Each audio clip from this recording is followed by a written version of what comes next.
and to really focus in your ideals, and think about your sort of like long-term, not just your long-term, like 20, 30, 40 years, right? We're talking about 7 generations down the line. Once I'm real dead, all the way dead, like what kind of world will I have created for the descendants, you know?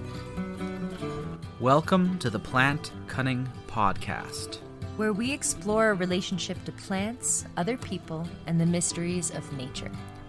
Coming to you from the high Allegheny Plateau in central New York. We are your hosts, A.C. Stauble and Isaac Hill. Episode 62, a look at the astrology of 2022 with Zamboni Funk.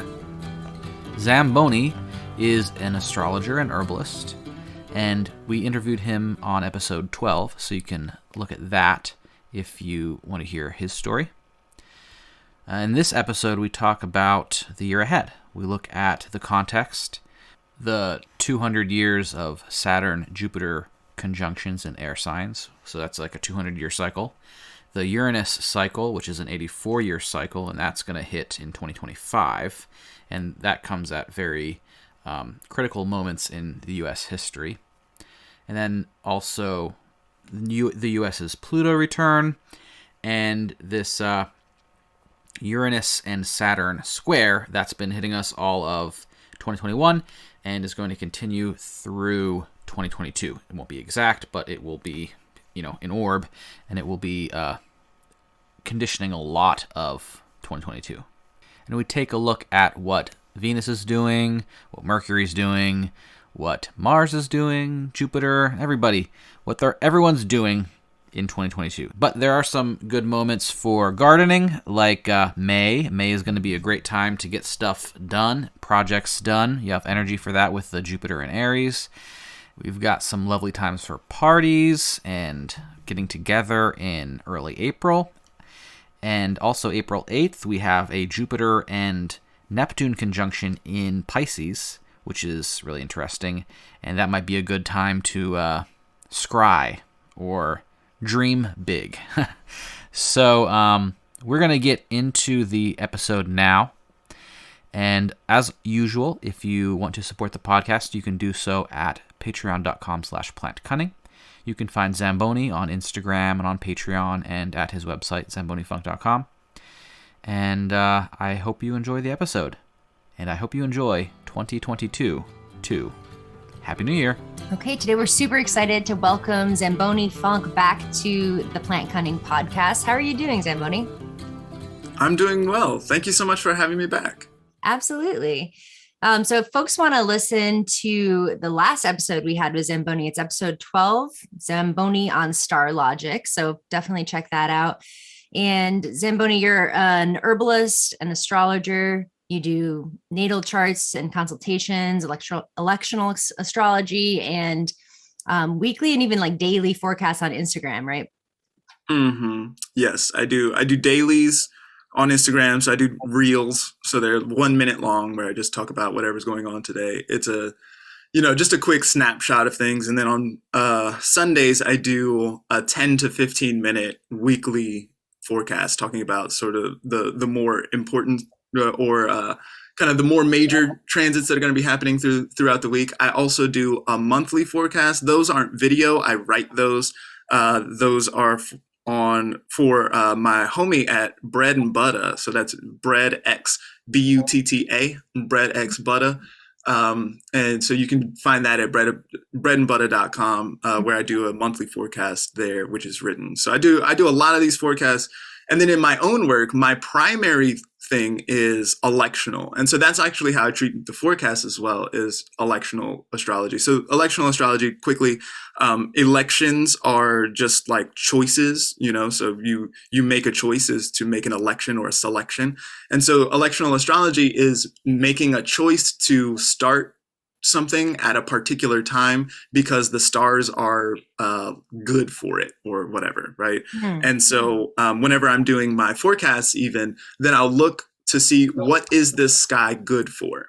So this is a little bit different than like you've had like John Michael Greer on and did you talk to Chris Warnock one time, I think? Mm-hmm. Yeah, Warnock. Yeah. Yeah, and so these folks, they translated to Picatrix, and so the Picatrix that is very much about sort of like ignoring the bad times and then launching at the particularly good time. And I do that kind of thing, but because we live on a day to day, then I always will look at the so-called bad transits and be like, okay, well, what is this good for? Uh-huh. And so that's my whole approach. Mhm. And so I do that. So you can find all that at ZamboniFunk.com.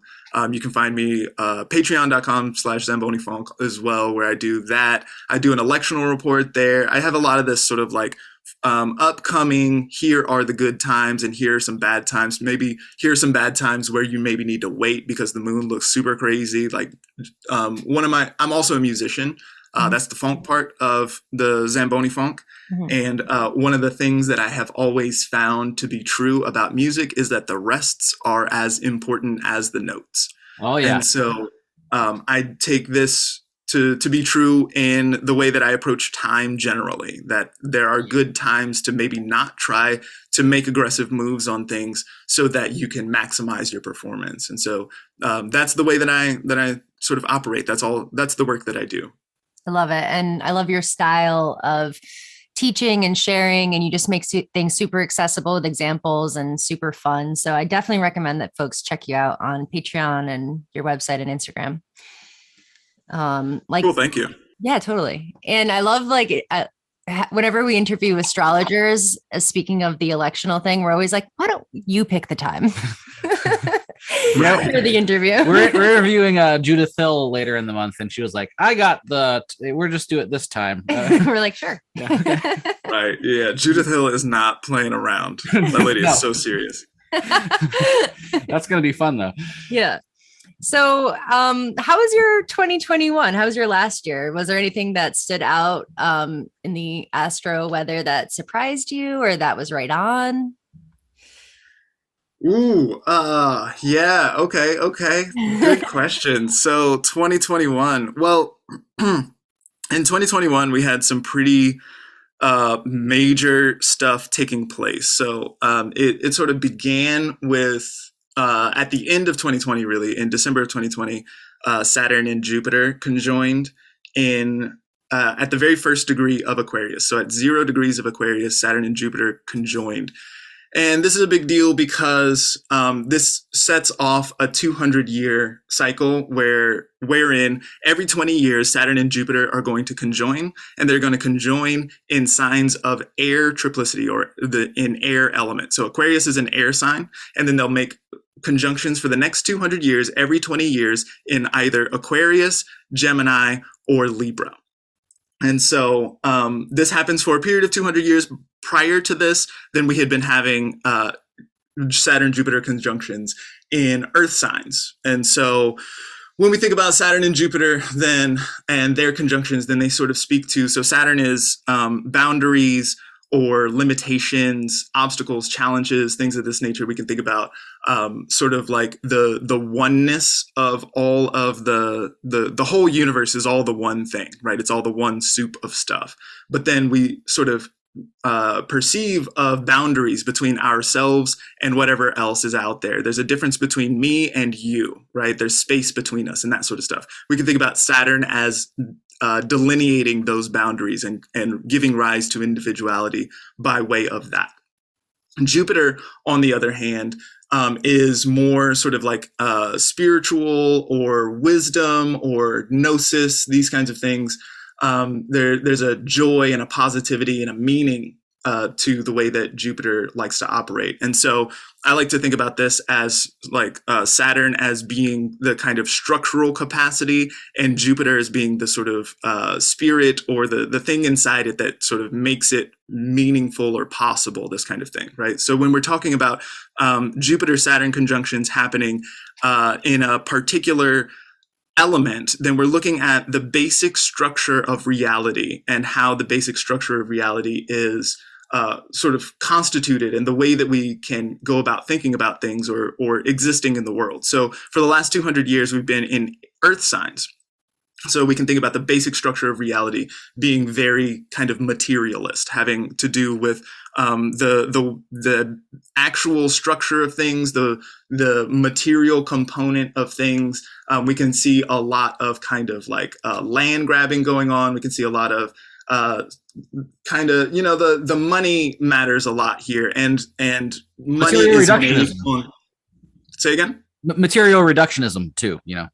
Oh yeah, for sure, for sure. Yeah, right. This is the time period during which, you know, biomedical science sort of starts to make the claim that bodies are only bodies, so that they are not inhabited by spirit, or that they are not, that mind isn't a real thing. We sort of see that sort of stuff coming up in a big way. Also, the main power players get really interested in stuff like coal during this time. You know what I mean? The idea of like actual dirt or fossils themselves being the measure of value. Whereas as we move into the air triplicity, so we're a 200-year period of time where air is the way that we constitute reality, then now we're looking at more, we're looking at information. I think it was Alison McDowell who said that data is the new coal.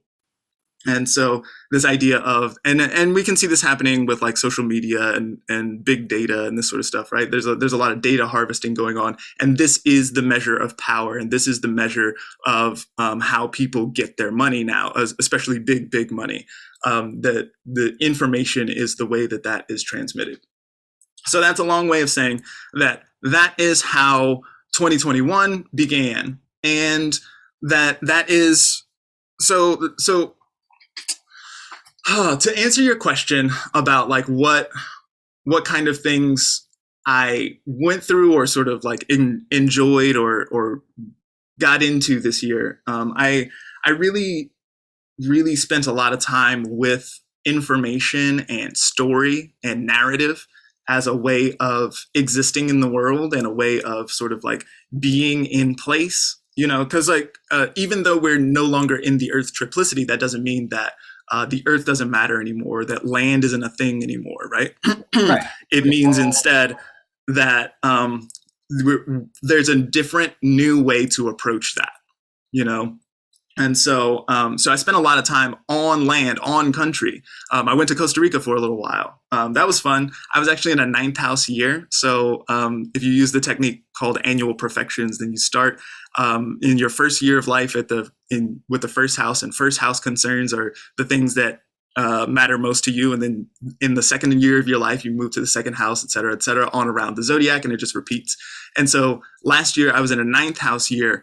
And the 9th house has to do with foreign travel and this kind of thing. And I ended up going to Costa Rica for a fairly long period of time. I spent about 6 months there.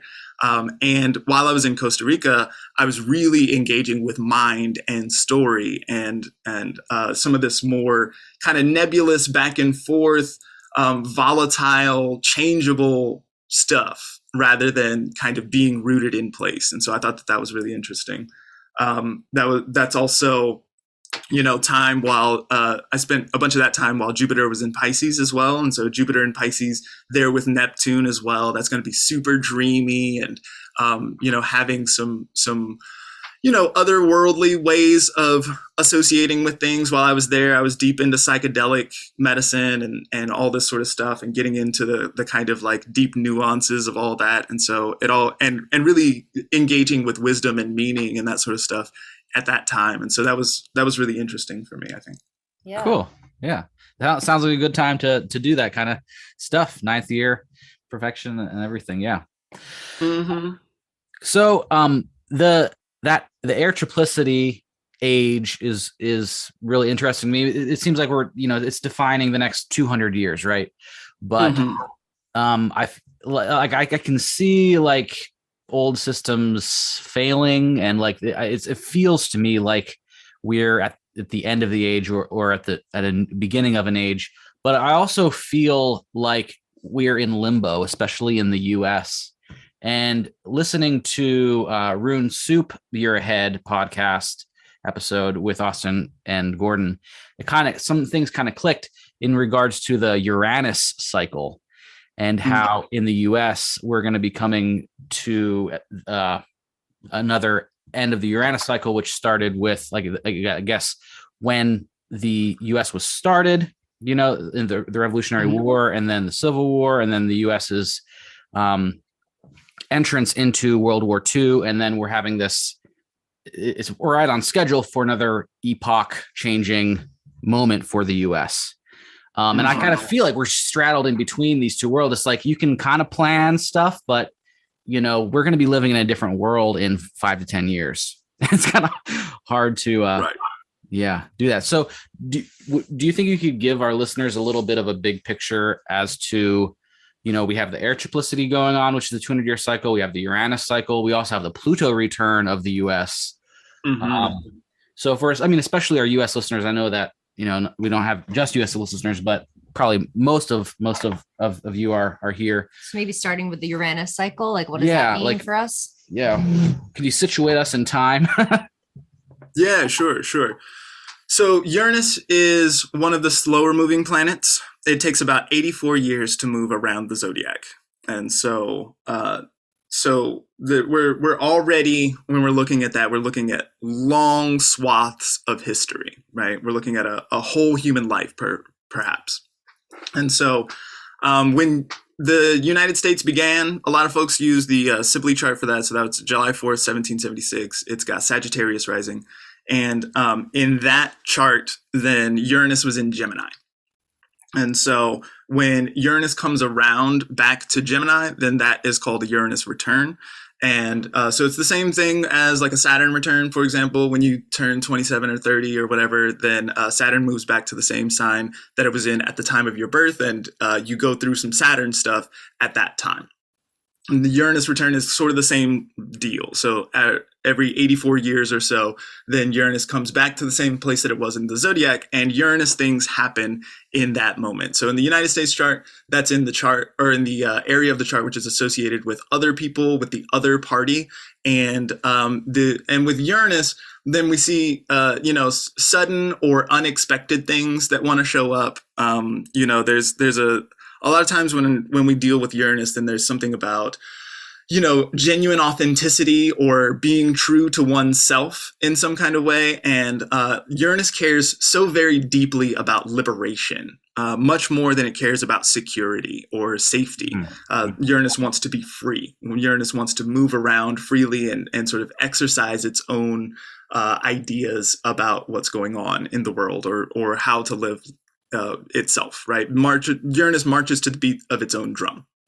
So the first time that Uranus came back to Gemini after the United States was born, then we had the Civil War. And so we can see how this is a deeply divisive moment in United States history, and was potentially unexpected, especially from the standpoint of the 1776. I don't know that they would have envisioned the whole situation with states' rights and slavery and all this sort of stuff. The idea of an ever expanding union, sort of like trying to figure out how to manage all of that stuff, and then all of these deep rifts showing up throughout the whole thing. And that's kind of one of the things that we spoke about before we hit the record button, is the nature of the United States is it is a heterogeneous project by its nature, right? It's this, the Great American Melting Pot or whatever. Some people have called it a tossed salad, which I think is also hilarious way to think about the repressive sexuality of the United States. Yeah. But this idea of like heterogeneity, right? This difference between, or diversity between individuals showing up in a really major way, and having diverse opinions about things and all this sort of stuff is baked into the nature of the country. And so then at the time of the Civil War, it comes back, and it's like, like we have to really deeply engage that. So that's like something that is potentially divisive. What's also interesting in that moment is that Mars is retrograde in Gemini during that time period as well. So that's something interesting to think about. Then moving Mars forward, Well, Mars is going retrograde into Gemini later this year too. So. Yes, it is. And so that you're correct that is one of the reasons why I wanted to talk about that. The other time that Uranus was in Gemini and Mars was also retrograde in Gemini at the same time, or like did a retrograde in Gemini during this period, is in World War II. So World War II, again, so this is a deeply divisive moment in the world. And what I think is honestly very important about this time is, so if we're thinking about Gemini is an air sign. It's a Mercury ruled air sign.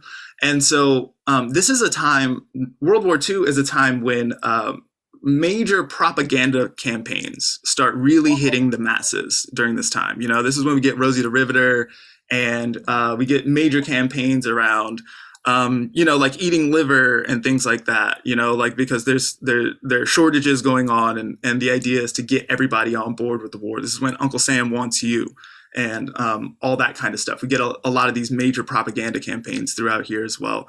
Austin and Chris and Lisa in their year ahead forecast on the Astrology podcast, Lisa mentioned FDR's fireside chats. Right. And so, so first quick, the fireside chat is pretty Mars and Gemini in the first place, right? The like talking next to the fire, right? Yeah. But then, again, so this is a situation where FDR is like really trying to get into people's heads and get them like in a place where everybody can be on the same page in order to fight a war together.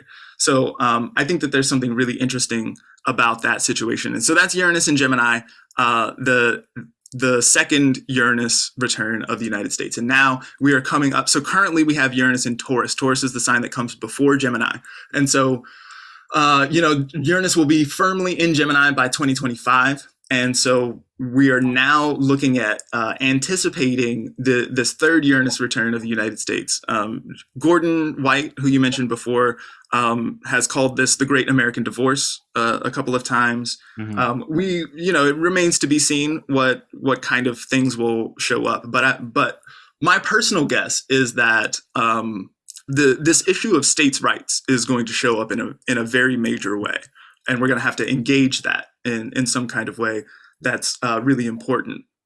Yeah. Now, one of the things that I think is really important here as well is you mentioned the Pluto return of the United States as well, right? So Pluto is, again, this is a return, same way, just like the Saturn return, just like the Uranus return. Pluto in the Sibley chart was in Capricorn at the time of the birth of the United States. Pluto has now gone around one time. So this is our first Pluto return. And the United States is going to deal with Pluto things around this same time that we're sort of like moving into a new era of the whole world and this kind of stuff, right? So Pluto is the one who has to do with the underworld and things that are dead, or we can think about obsession, or we can think about abuse, or any of these kinds of things. And if we think about the history of the United States and its founding, which was, it was necessarily heterogeneous. It was also necessarily a slave-owning institution. It was also necessarily,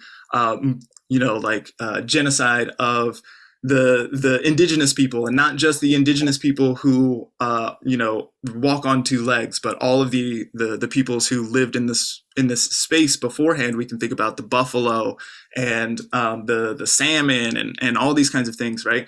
Which have been destroyed such that the American project can move forward toward its so-called manifest destiny, right?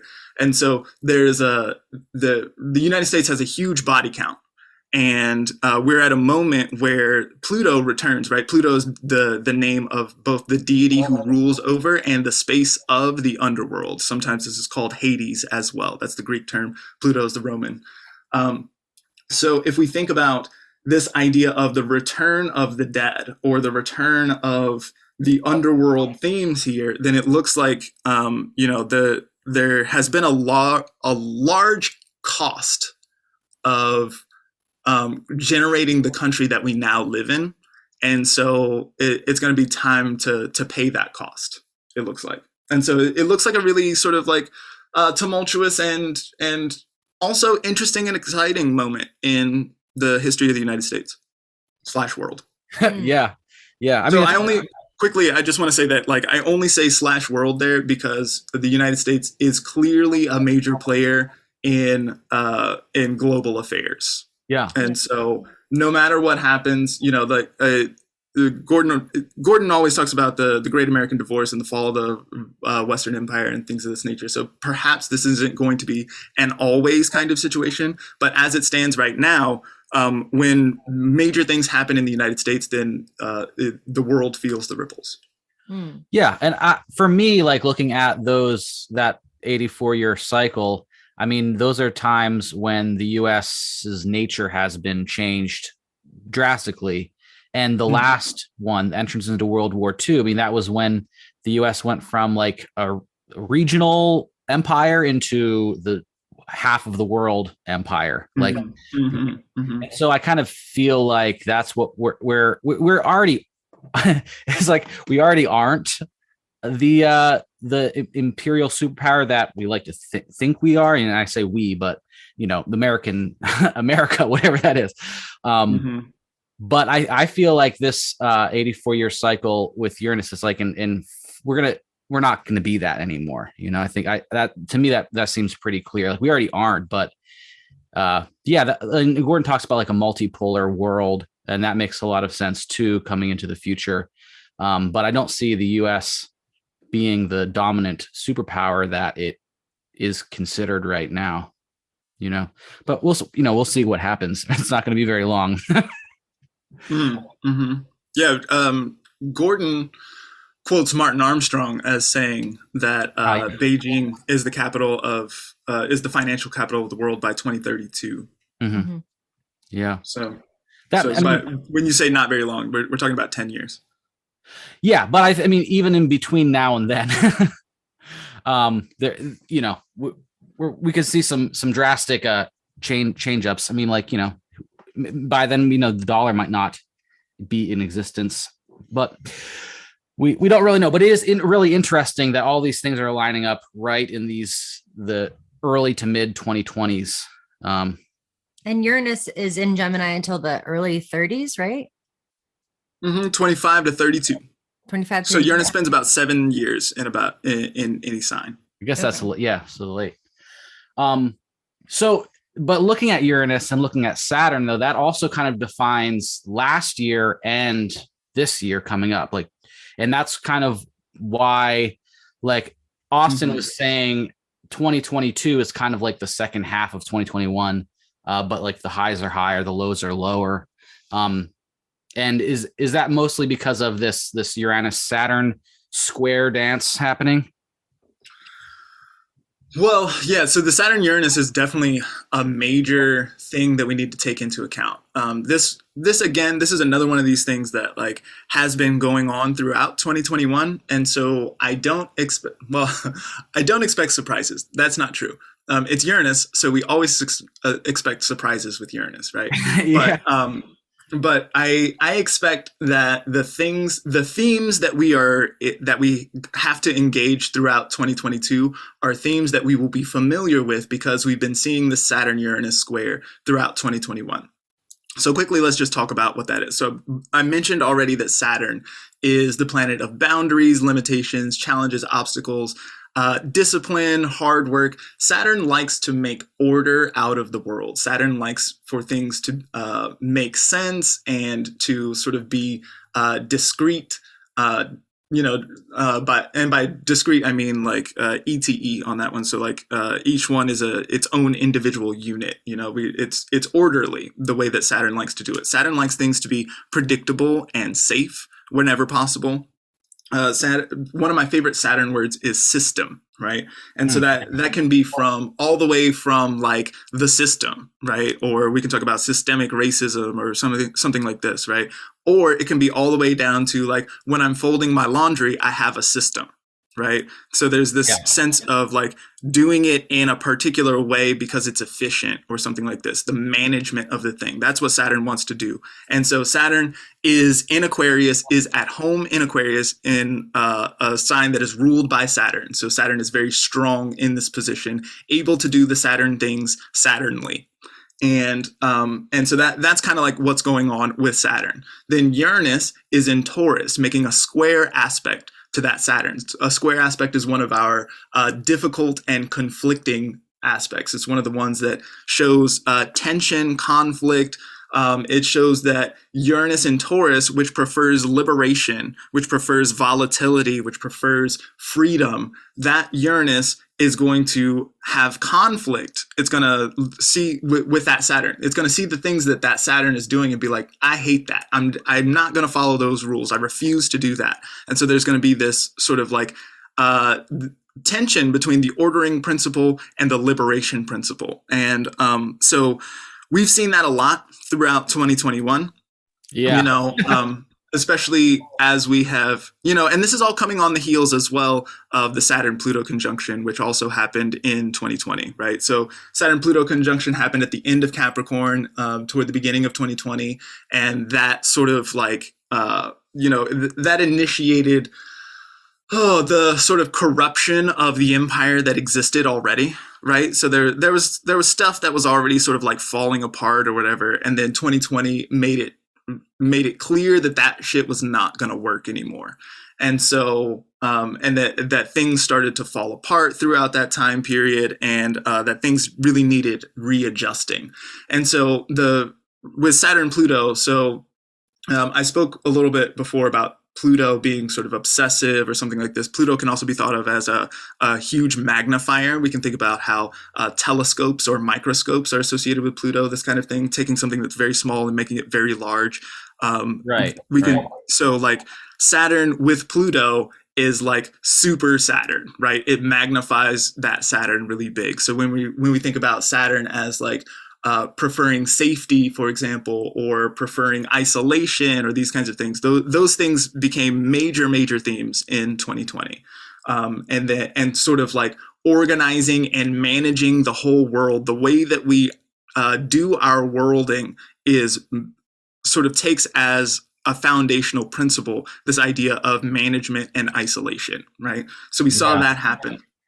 And so as we moved into 2021, then we saw resistance to that. We've seen people being like, no, this is not the way to be, and that we've seen Saturn kind of like continuing to try to make an orderly empire, but having to deal with the sort of resistance from that Uranus, and that coming from strange places sometimes. So that it's been sort of upending our basic ideas about sort of like the political left versus the political right, for example. It's, there's much confusion as to what constitutes left and right anymore.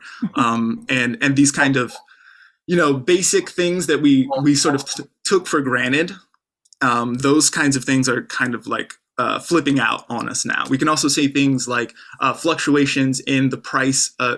Austin loves talking about the fluctuations in the price of beef. That dude cannot stop talking about beef. Well, Uranus and Taurus, it makes sense. Right. It fits really well, right? Or we can look at just the things that we think are valuable in general, and see how those things have wavered in price, and how we can sort of like or like being together in physical space. Is this valuable or is it not valuable? Right? Is it a thing? Right. So like for a long time, people had been talking about how very important it is for people to receive hugs and stuff like this. And then now we're sort of in a space where it's like, oh, actually, Zoom meetings are just as good. And so there's this question around like what actually is valuable and what does it mean? So Taurus, Taurus is really big on the physical stuff. There's a visceral or sensual component to the way that Taurus operates. And so that as resistance to the Saturnian isolationist empire, I think is one of the major things that's going on in 2021. We see that continue throughout 2022, although their aspect, their square aspect, perfected 3 times in 2021 and will not go perfect again in 2022. Throughout much of the year, that is still in operation. That's still what's going on, and we'll see those things coming up throughout the whole year. Right. So they're not perfect, but they're still an orb. Most. Oh yeah, without a doubt. Yeah. So yeah. So that's a really interesting, context of what's going on here. And I just realized something else about Taurus. I'm still learning about astrology, but me too, man. Yeah, you got to be right. You can never learn everything about it. But I really don't know that much. But so cows, for every culture descended from cow herding cultures, cow is money, cow is wealth, cow is like movable wealth. So that's kind of interesting too, like all the fluctuations in wealth that's happening. And again, we will see something like all the Bitcoin and everything like that too. But so as a practical thing for our listeners, and the Rune Soup talked about this, and I think they talked about it on the Astrology podcast too. But it's good to have some beans and rice, stockpiled. It's good to have some beef in the freezer, that kind of stuff. We're going to be looking at even more inflation of food, and so we're not going to be able to have certain things like all the transportation difficulties and empty shelves. So that's just going to keep going and getting even worse. And that also, part of that is the Jupiter, right? Like the Jupiter is expansion, and Jupiter going into Pisces.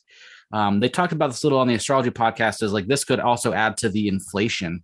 Do you see that as happening with the Jupiter?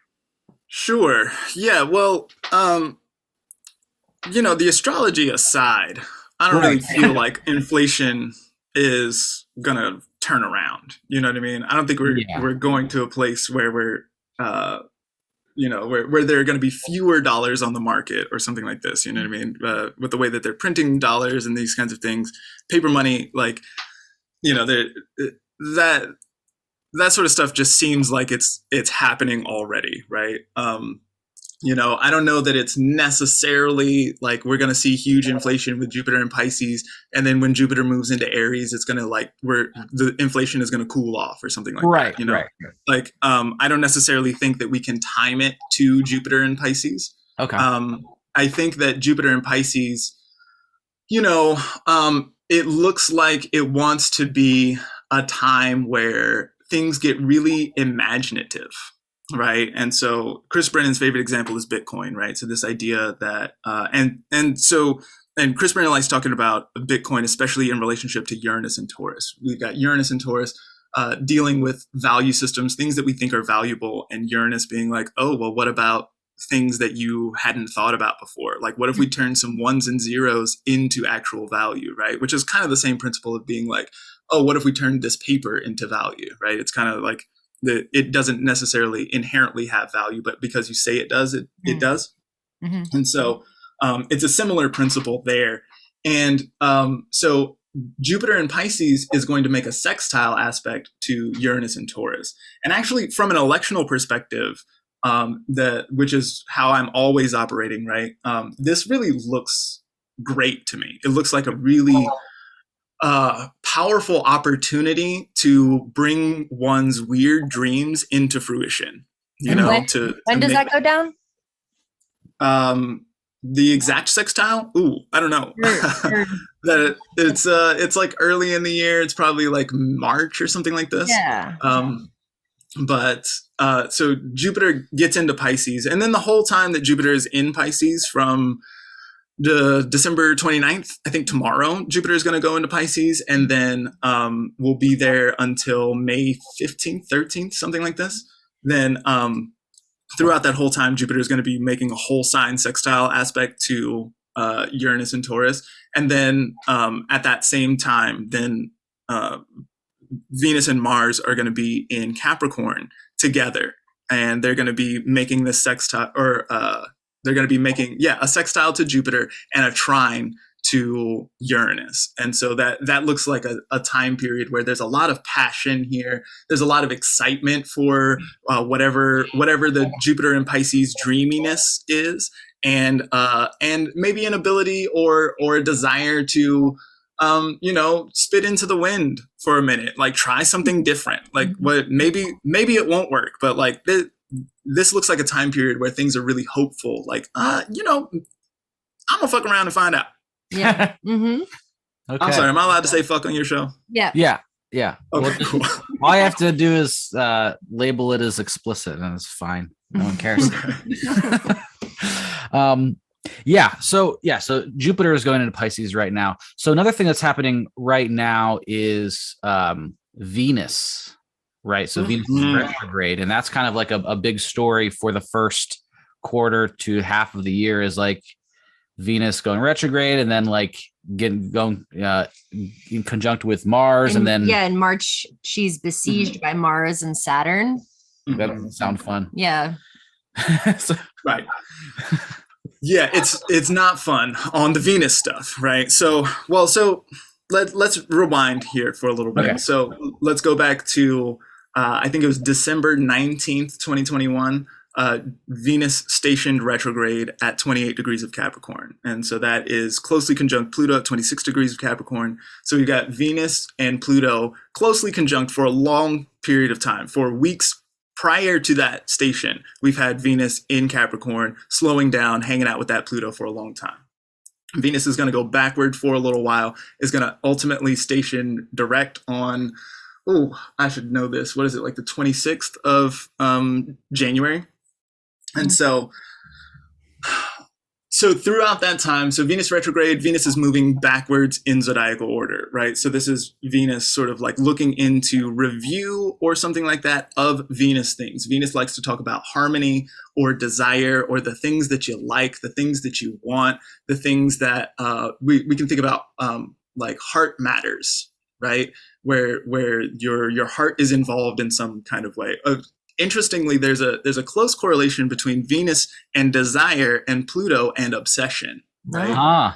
This idea that Pluto really wants it, right? And there's something there about them being together that I think is really interesting, especially given the whole Saturn-Pluto situation that gave us context for this whole moment, right? The way that Austin described that I think is really good is like Saturn-Pluto is something super heavy, right? He imagined a large object colliding with the Earth and generating a crater. And so even though we are not actually under that object anymore, Saturn-Pluto has moved on, we're into some different stuff now, we are still in the wake of that. And so the landscape is shaped by that moment, right? And we can see this by Venus retrograde happening with Pluto there. A little bit later, Mercury retrograde is going to station with that Pluto. It's like a theme over and over. So actually at the beginning of the year, Mercury stations direct. So a retrograde Mercury is going to station direct and begin to move forward on top of that Pluto. Late in the year, Mercury is going to station retrograde on top of that Pluto. So we are going to continue to have to deal with this Pluto stuff, with these sort of deep underworld themes. At the beginning of the year, right now, where we're sort of sitting with it is Venus retrograde, right? And so we're looking at desire, and I've been thinking about this as like desires that you maybe shouldn't have, or that are dangerous, or things like this, things that you feel like you don't deserve, or maybe, or perhaps things that you feel like you do deserve, right? If we're looking at toxicity and abuse and things like that, a lot of times people sort of like get into this idea of like, oh, I deserve to be poorly treated, or these kinds of things, right? There's a kind of fascination with feeling terrible that shows up, doom scrolling, right? This kind of thing. And the way that people are addicted to their phones and stuff like that. I think there's something really potent and salient about that. And what I really like about this is, like I said, so once Venus stations direct and starts moving forward in Capricorn, then Mars is going to be there with her. And so this gives us a nice 40-day opportunity to really dig into those deep desires, those macabre things, those things that you shouldn't think about, that you shouldn't get turned on by. Those things, they give us a really good chance to engage with our morals, our sense of ethics, our sense of desire, our sense of what is beautiful or delicious. And then as we station direct and start to move forward, then Mars shows up. And so we get a little bit of passionate drive here. There's an excitement to like maybe try something different as we move forward. We can recall that Mars Venus is also making a trine to Uranus. That's going to be really good for trying some new stuff. At that same time, Jupiter is in Pisces. And so we can maybe see something or have some hope about something that we hadn't thought about before. And so and then one of the other things that's going on here is around that same time, Mercury is going to station in retrograde and it's going to start moving back and it's going to conjoin the sun. And so we're going to have a Mercury cazimi at 3 degrees of Aquarius. That's very close to the 0 degrees of Aquarius where Saturn and Jupiter conjoined to begin this 200-year process or 200-year epoch that we're now moving into. And so whenever I think about a Mercury retrograde, that is cazimi with the sun. That cazimi means in the heart of the sun, right? Mercury sort of like dives into the heart of the sun. We can think about the sun as being sort of like the self, the source, the light, the thing inside you that wants to shine out into the world, this little light of mine, right? And then Mercury as being the communicative one, the one that sort of like, takes what I have inside and makes it intelligible to the other. We can communicate this way, right? Or we can think about ideals, right? And we can think about sort of refocusing our ideals, whatever kind of, as we think about moving into this future world, this future landscape, we can think about refocusing our ideals, especially in reference to the dead, in reference to ancestors and lineage, in reference to the deep desires, the shadow work, the things that we've maybe been trying to push underneath. In reference to those things, we can refocus our ideals at the beginning of the year. And then as Venus begins to move forward, then it's like, all right, now we've got something to think about or to think with, and we can move forward on these ideals. Yeah, I was going to ask you about like ancestor work and shadow work during this time or just next year. It seems like it is a good time for that kind of stuff. Yeah, I mean, there's never a bad time to start doing your ancestor practice, you know. Yeah. But this is a particularly good one. Yeah. Well, yeah, if you're not doing it, you should start now. Just spend a little bit of time thinking about what ancestors even are, and get even just like a sense of reverence and gratitude for existing on land. That can be a good place to start if you're not deep in an ancestral practice, or you're not doing Daniel Four's like deep journeying and all this sort of stuff. You know what I mean? Like if you're not in that space, but you're also aware that you live on stolen land or whatever it is, then you might be able to sort of just by having a sense of reverence and gratitude and maybe offering a gift of some sort. I make coffee every morning, enough for everyone. I make coffee for me and I make coffee for the ancestors as well. Just some kind of basic practice around that is a good thing to sort of, keep in mind, you know what I mean? And things like research as well.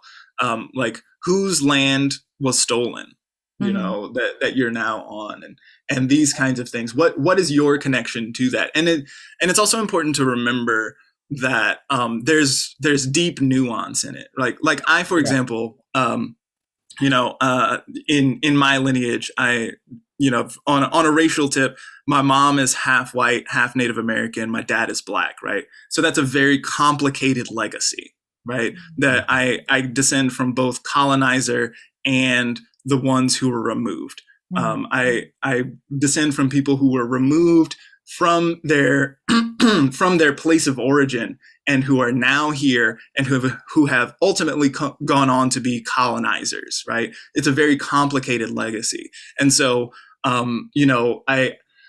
I feel like there's a trend to, and this gets back to that Venus Pluto, like I feel like I am terrible or something like this, right? If I come from people who are colonizers or who were slave owners or something like this, then there's like a sense of flagellation that needs to take place or something like this. And I don't necessarily subscribe to that as much as, we can be with that Donna Haraway, stay with the trouble. You know what I mean? You got to be with that trouble. It doesn't mean that like if there's a sense of like, colonizing ancestry and all of the despicable things that go with that. Maybe your uncle is the one who was pictured with the mountain of buffalo skulls. You know what I mean? It doesn't mean that we can't condemn that, but it does mean that like it just means that it's so complicated. The legacy is so complicated. And that's part of what I speak to. I guess in April of last year, I gave a talk called Toward Relational Metaphysics in the Era of Air.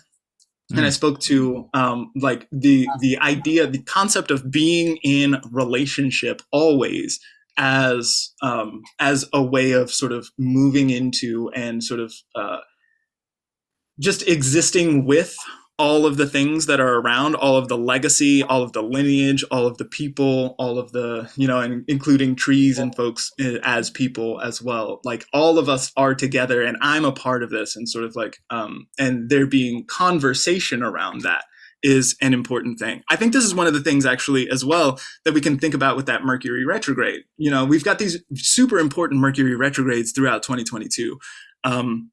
They're involved with Pluto a lot. They're involved with the nodes. The nodes make eclipses happen. And so there are going to be some super big eclipses happening in 2022 that are going to be feeding that Uranus, right? And so we've been talking about Uranus and liberation, civil unrest, like fighting against the empire or whatever it is, right? And that's like on a global scale or whatever, not necessarily what's going to be happening in your life.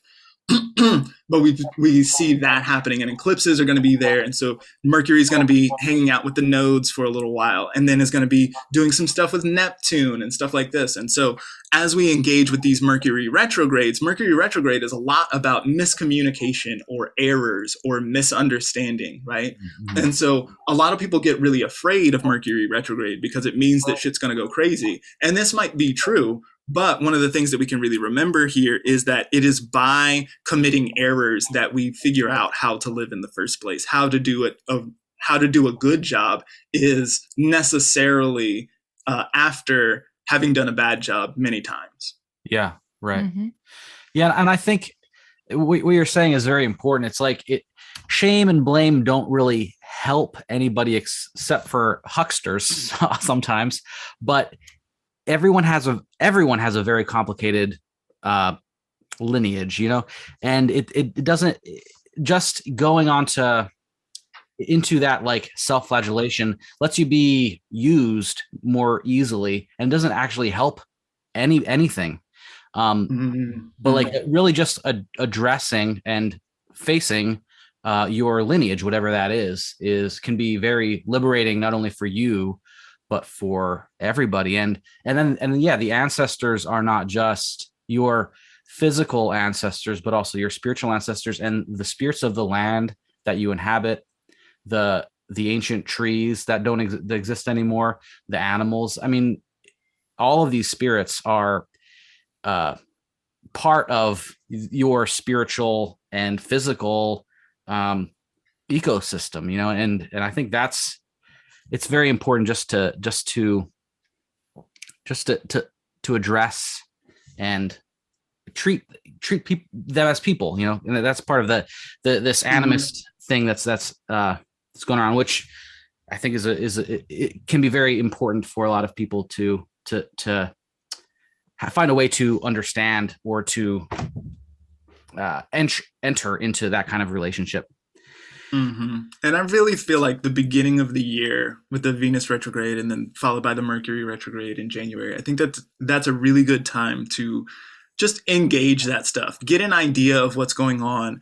And then with that sort of under your belt, having done some of that difficult work around your own errors or your own complicity or whatever it is that's going on in your life, getting that and then sort of having that as a lighthouse for you, as a way to remember how to move forward, or which direction you ultimately want to go, or what kind of world you want to create for the descendants, right? If we've got a 200-year period going on here, then, and we're looking 7 generations into the future, how do I want that 7th generation to live, or what kind of world do I want them to inhabit? We can sort of spend a little bit of time in this first month of the year really engaging that deeply and using that as a way to sort of maintain our focus as we move through some of the more difficult and volatile stuff that we end up engaging throughout this time period. Yeah, we have the archetype or of the god Janus, January, looking backward and looking forward, and I think that's a great thing to do at this time, regardless of the astrological weather. But I think especially even with what's going on. And then this spring, in April, Venus breaks into Pisces, where she's a little bit more comfortable there than Capricorn, right? Quite a bit. Yeah. Quite a bit more comfortable. Yeah. And so these few weeks in April may be a good time for thinking about things of like romance and the arts and Venus-y type things, right? Yeah. I mean, it looks like it's that sort of stuff. The Venus stuff looks a little more naturally comfortable during that period. So Venus in Capricorn, and especially retrograde with Pluto, looks pretty uncomfortable, right? And then even as we move forward, so I've been talking about that direct station and being with Mars and trine to Uranus and sextile Jupiter. I've been pretty like pro that. I've been pretty excited about that, but that's kind of like that whole cocktail looks good to me. But then, and I'm pretty on the like, go, push for it, do the thing, right? I have a strong natal Mars, and so I'm like, yeah, let's do it. This looks really good for the Mars stuff. As far as Venus is concerned, Venus has got to hang out there with a malefic and under the rulership of a malefic, and with Pluto, who is not traditionally a malefic, but tends to bring us shit that we don't like. And so this sort of stuff, just doesn't look good for the Venus things. The Venus things are like connective harmony and pleasure and, things tasting good and friendship and sex and all this sort of like connective stuff. That's the Venus stuff, right? In Capricorn, looks pretty uncomfortable. As we move into Aquarius, so Venus and Mars are going to move into Aquarius at the same time. Oh, where are they going to conjoin? At 0 degrees of Aquarius. That's very interesting, isn't it? And then, so we're going to have, after that, we're going to have Venus and Mars and Saturn all together. Right. So this is Venus with both of the malefics, in between the malefics at that. So it like, and so quickly, I just want to point out that when we talk about benefic and malefic this way, benefic means, so there are 2 planets which are benefics. They are Jupiter and Venus. Those are the ones who bring us good things. And then malefics are the ones, those are Mars and Saturn, and they bring us bad things. They bring us evil, right? And so I just want to make sure that we're contextualizing that within the idea that it's not some kind of good and evil that has something to do with morality or ethics or something like this. This is not general good and evil. That's between you and your deity of choice. Much more, malefics bring us things that we dislike. They bring us challenges, obstacles, difficulties, and benefics bring us things that we do like. They bring us things that are delicious and fun and together, cooperative, this sort of stuff. So sometimes lying on the couch and eating is something that's really good for you because you need the rest. And sometimes it's laziness and doesn't get you anywhere, right? And so we can see how that thing that feels good can sometimes be good and sometimes can be bad. Likewise, obstacles, challenges, difficulties sometimes can harm you and sometimes can be the things that make you strong, right? And so when we're talking about benefic and malefic, I just want to be clear that we're not talking about actual good and evil. We're talking about comfort versus discomfort, right? So then, as we think about Venus as being an indicator of comfort, but hanging out with both the malefics, it looks hella uncomfortable during that period. when we're thinking with the Venus stuff, that it looks difficult to do the Venus things. It looks difficult to be together and be harmonious.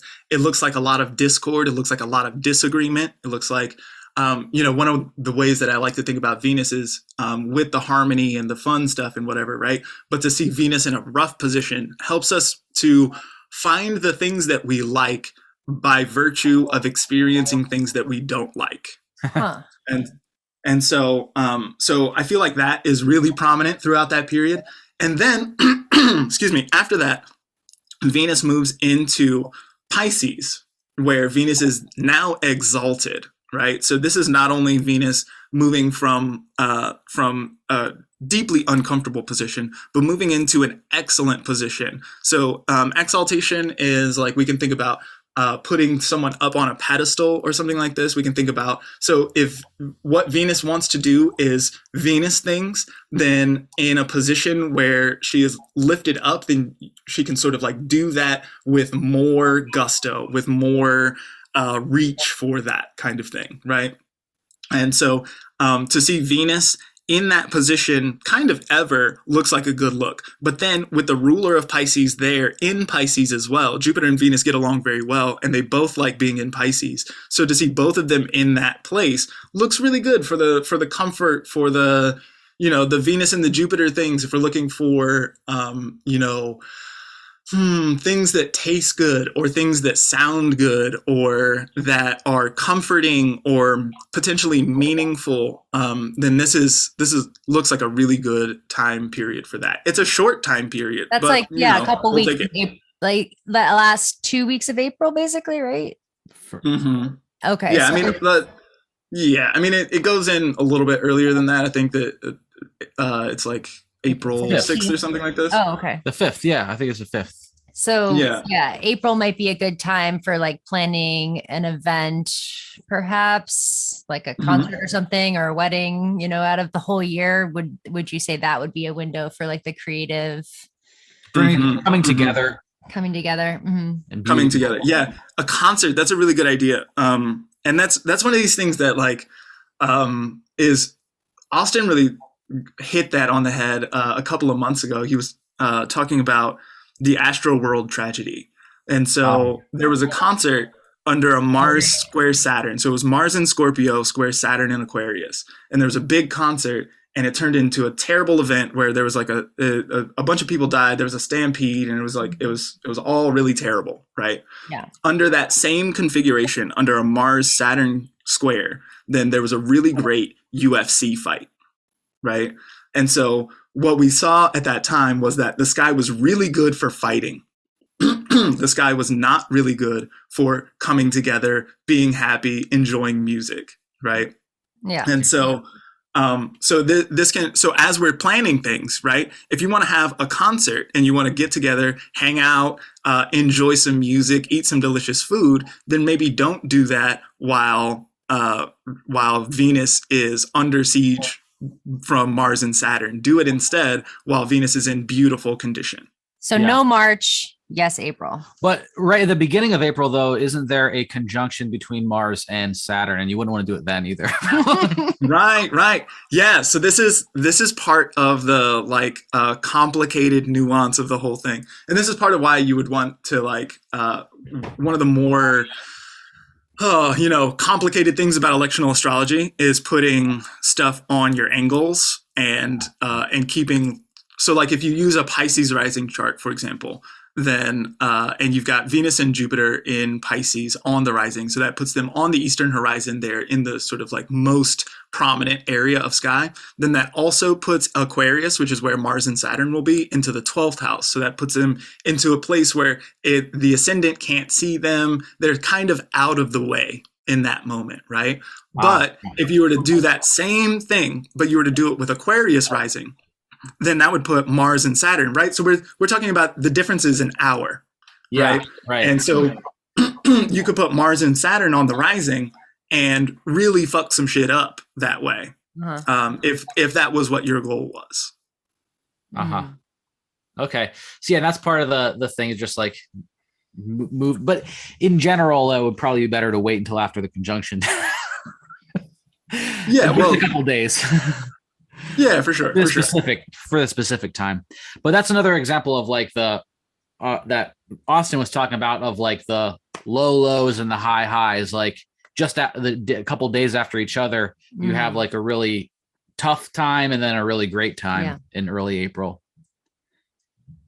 Yeah, it looks like a party on all fronts. Yeah.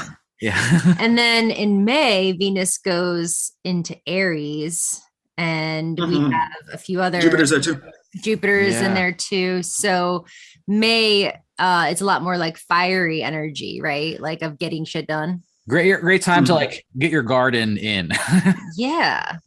Big time, right? You know, especially with Aries, right? Aries is the one that is associated in the northern hemisphere with springtime, and with there's Aries is thought of as being new beginnings, right? It's like when that first shoot comes out of the ground, with those little baby leaves, and it's like, all right, I'm here, I'm ready to be in the world, right?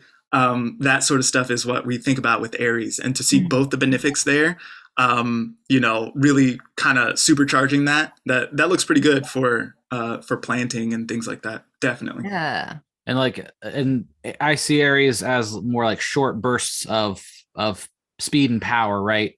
So that's like any projects that you really you want to get done, but that aren't too long of a project. That would be a great time to do that, like infrastructure projects, that kind of stuff. That like if you're building an arbor or like a chicken fence or a chicken coop or that kind of stuff, that'd be a great time for that. Yeah, we gotta get anything that isn't. You wouldn't want to try to schedule your like super long-term stuff that you're gonna like a house. Yeah, stuff that you're gonna need to continue. Like you're gonna need some continuous strength for that. That's Aries isn't your go-to for that. But Saturn in Aquarius would do a good job with your long-term stuff. So what you could do in that sort of situation is put Saturn in Aries like in a prominent position, and then also let that Aries, or Saturn in Aquarius rather, and then let the benefics in Aries make a sextile to that Saturn. That could be cute, so you're empowering that Saturn. Mars is not going to be, it's going to be separated from the conjunction by then. So, and then we're gonna get a Mars Jupiter conjunction in Aries also. Which again, so this doesn't look super good for the Jupiter. Jupiter's fine in Aries, but it's just having Mars right on top of your shit can be a little bit difficult a lot of times, So it's not super easy on the Jupiter, but looks great for the Mars. Right. So that was what Austin was talking about. Well, like it would be a good time to have a short war. Right. Indeed. If that's your bag, if that's what you're going for, like that's probably a good time to do that. Right. But it'd also be good to like expand your energy. Like, so Mars is not only war and aggression, but it's also like energy, right? Like a vitality in order to get into projects or into whatever, like lifting weights or, like that kind of energy. Right. Yeah. I think about Mars as being motivating. Okay. Yeah. One of my favorite examples is like, because Mars is a malefic, right? So whenever I think about vitality or general vitality or health or something like this, then I tend to think sun with that. There's a gentle warming quality to the sun, whereas Mars is too hot, right? So I like to think about like, if you sit down and you sit on a tack, then you hit that sharp thing, then that motivates you to get up immediately, right? It wasn't fun. That wasn't, something that felt good, but it was strongly motivating and got you up immediately. That's the way that I like to think about Mars. Okay. And then that'd be a good time for like a forest fire or something. Like, yeah. I mean, it depends on, I tend to think about forest fires as being seasonal and that kind of stuff. So, I don't know if we're in forest, we don't do that in Missouri. There's not too many forest fires and stuff. It's like not part of the ecosystem the way that it is in like California or whatever. I'm just thinking of the expansion of that like too hotness. Yeah. Oh yeah. Definitely looks like that. It definitely looks like a big too hot. That. And so I would expect like Twitter beefs to be going on during that time and stuff like that as well. You know what I mean? So it's a good time to not be on social media if you don't want to get into altercations. It's always a good time to not be on social media. Yeah, right. Yeah. That's also true. But also in general, I don't know what exactly astrologically Austin was talking about, but he was saying how it's not good to get into any side this year because nobody's side is going to win this year. Especially. Sure. So like putting energy into any ideological position right now is not going to be helpful. It's better to put your energy into your projects that you can actually have control over, like your garden and so on. Yeah, and this is one of the things that I really stress in my work a lot, and is one of the reasons why I really like electional astrology and this kind of thing. Timing your moves, because there's great power in personal sovereignty, right? That you don't necessarily need a messianic figure to kind of like give you the truth and like lead your side to victory or anything like that, as much as you need to like find your niche and be in your spot. You need to root in a way that feels good to you. And then if you can do that, then, because we don't expect either empire or revolutionaries to like win out and be like, yes, it was a decisive victory for that side. Definitely not in 2021. Yeah, maybe in 2025, but yeah, even then, like it just gets really weird, and into the weirdness and into this kind of like, is it, it looks to me like there's great possibility for deep sort of control system dynamics that then kind of go unheeded by many, right? Right. And so it's sort of negotiating your relationship with that, I think, is one of the more important things to do during this time. Yeah. To get back to that, and again, I think Austin was talking about the square, the Uranus Saturn square, as like neither side is going to win. But I see this a lot from, to pick one issue, there are a lot of people who are like really, as soon as we get everyone vaccinated, then everything will be all right. I think Omicron is starting to put an end to that idea. But on the other side, we have like people who are like, the narrative is going to crack any moment now. Everyone's going to realize what's really happening. I don't see either of those scenarios happening. It's going to be more of the same as Austin was saying, it's going to be the same as 2021. We're not going to get a resolution to that. We might never, it's a good time to lean into uncertainty or confusion, That's true. There's this is part of the relationality that I was talking about before. Like there's a big mess to it. It's all very entangled.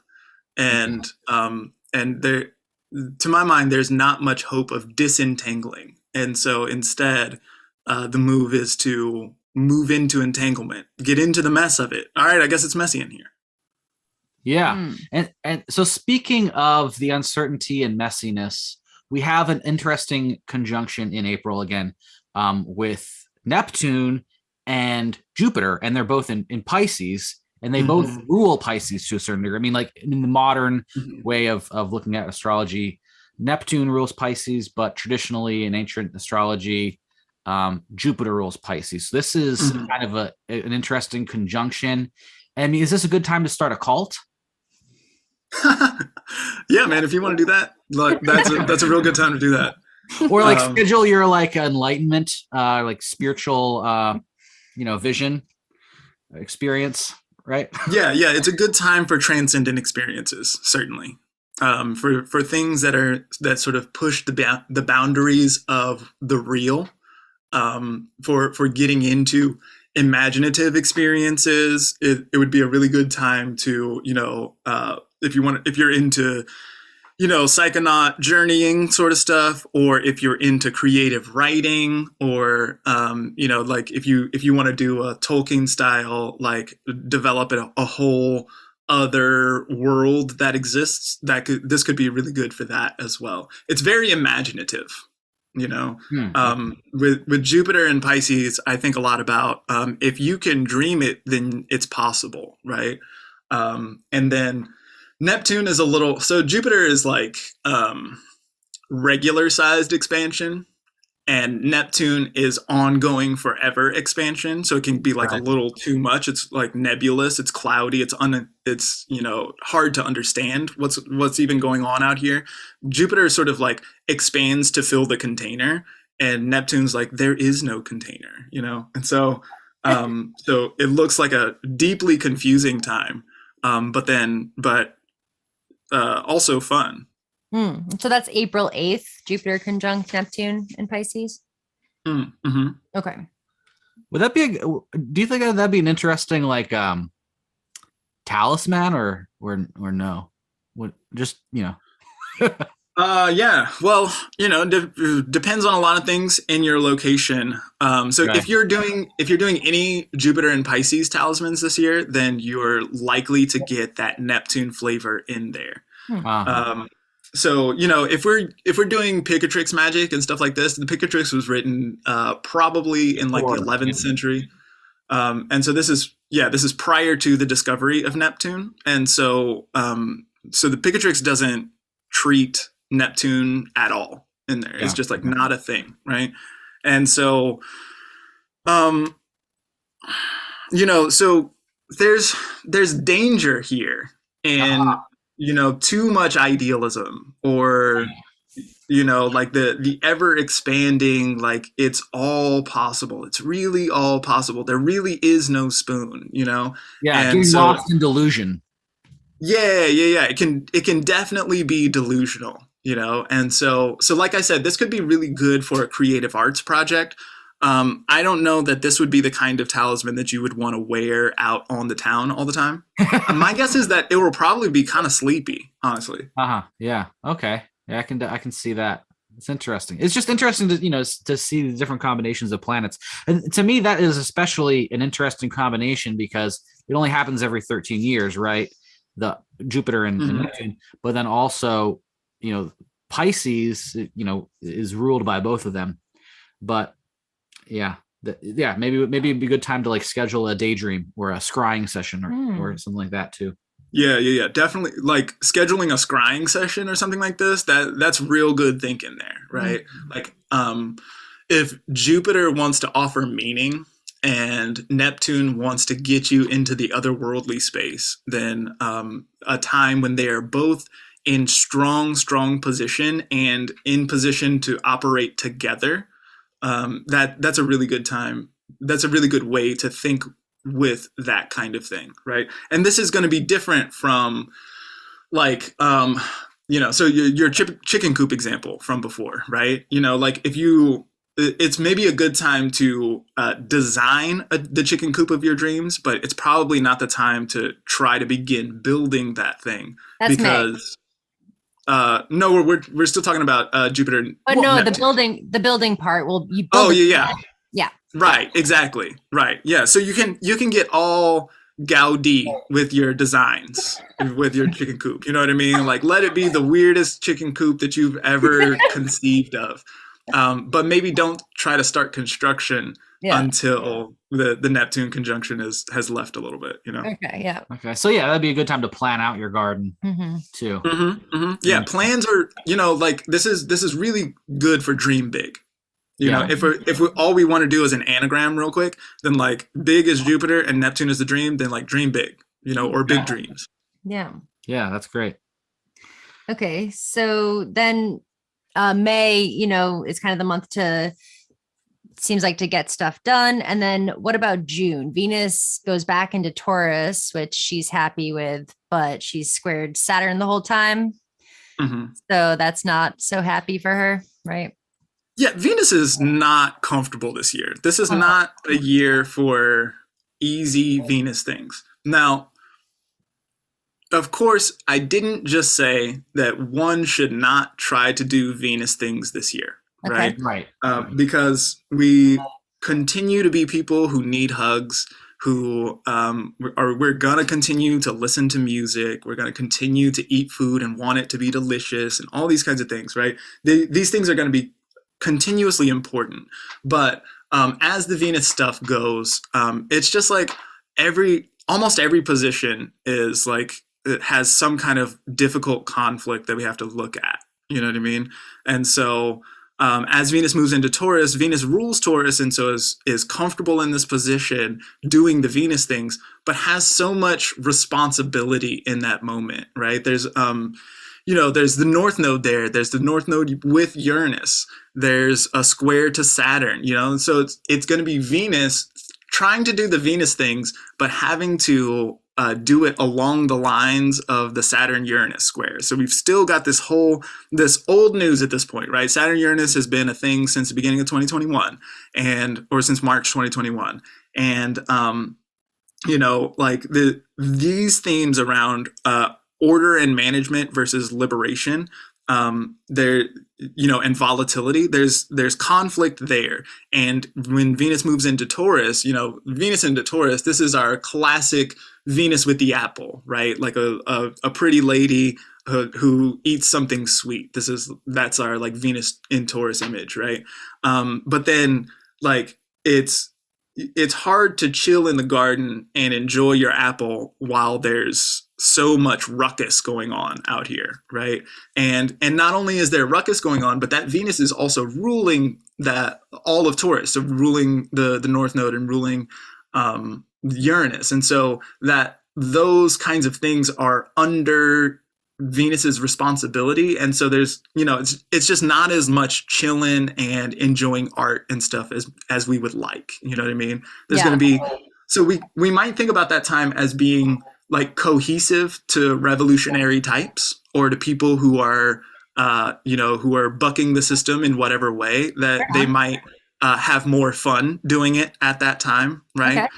Okay. Or there might be a level of like cohesive unity in, if we think about the way that empire tends to operate versus the ones who fight against empire, the ones who tend to fight against empire are typically less coordinated and less together. They agree less than the sort of like party line empire style.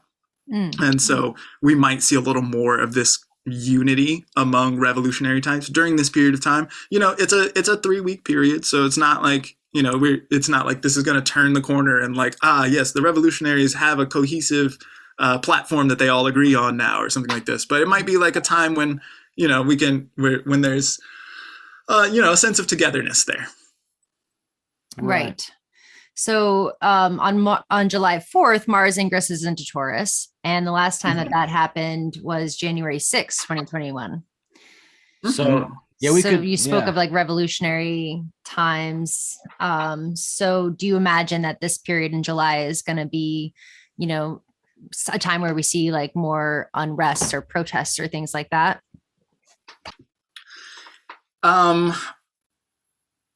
Definitely we see a lot of unrest sort of stuff wanting to show up here. The other interesting thing about not necessarily July specifically, but as we move into this time period, right? So July 5th, Mars moves into Taurus, or it's like late on the 4th, depending on your time zone. And so the last time we saw that Mars ingress, then it was it moved into Taurus and then almost immediately had to interface with that Saturn-Uranus.